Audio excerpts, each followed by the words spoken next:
Charlotte's Web.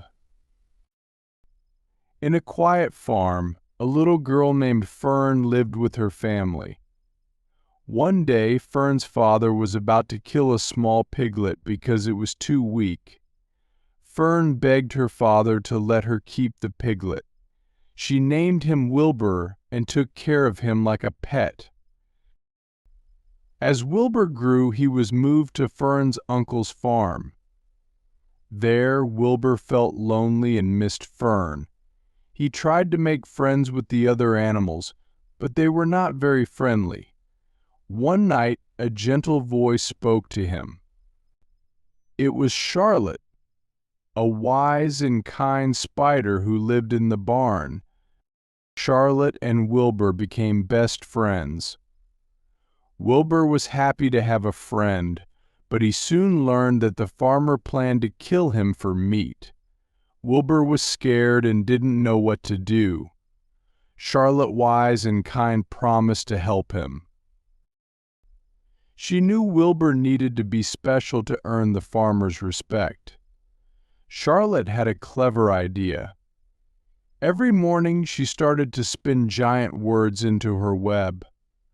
The first word she wrote was some pig. The farmer and his family were amazed when they saw the words on the web. They thought Wilbur was a special pig and decided to keep him alive. Charlotte continued to write more words in her web.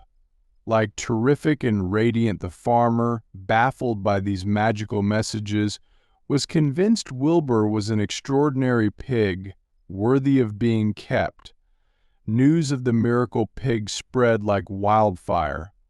People from all around came to see the amazing pig Wilbur and his friend Charlotte. Wilbur became famous. His celebrity status ensured his safety, and the farmer decided to take him to the county fair. At the fair, Wilbur won a special prize, and everyone cheered for him. He became the barn star. He even made friends with other animals. A grumpy old sheep named Templeton, a wise old goose named Honker, and a nervous rat named Templeton, who loved to steal scraps. Charlotte, however, was very tired. He grew weaker as the days turned colder. She had worked so hard to save Wilbur.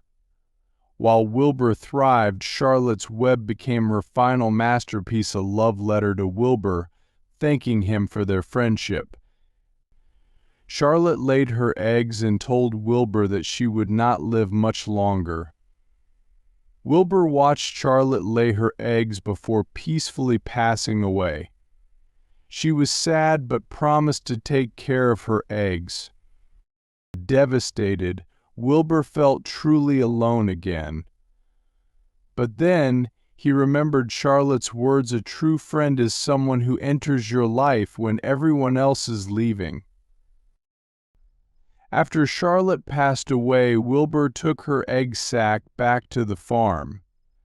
Suddenly, hundreds of tiny Charlotte spiderlings emerged from their egg sack. Wilbur knew Charlotte had left him a legacy, her children, who would carry on her kindness and spirit. When the baby spiders hatched, most of them left, but 3 stayed with Wilbur. He was never lonely again, and he always remembered his dear friend Charlotte. Years passed. Wilbur, now a respected elder, watched Charlotte's spiderlings grow and protect the barn, just like their mother. He knew, even though Charlotte was gone, their friendship remained, woven into the fabric of their lives, forever remembered in the shimmering threads of her web.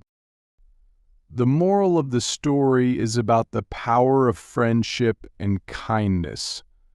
Charlotte's love and cleverness saved Wilbur's life, showing that even the smallest creatures can make a big difference. Who is your best friend? Can you think of a time you showed bravery or used your intelligence to help someone? Charlotte spun messages in her web, and that saved Wilbur. What message would you spin for your friends? Think about this. I hope you enjoyed this story. Is there another story or topic you'd like me to tell? Let me know in the comment. If you have any questions, drop them in the comment section and I will be glad to reply to them. Please like this video and subscribe if you have not. Thank you and see you in my next video.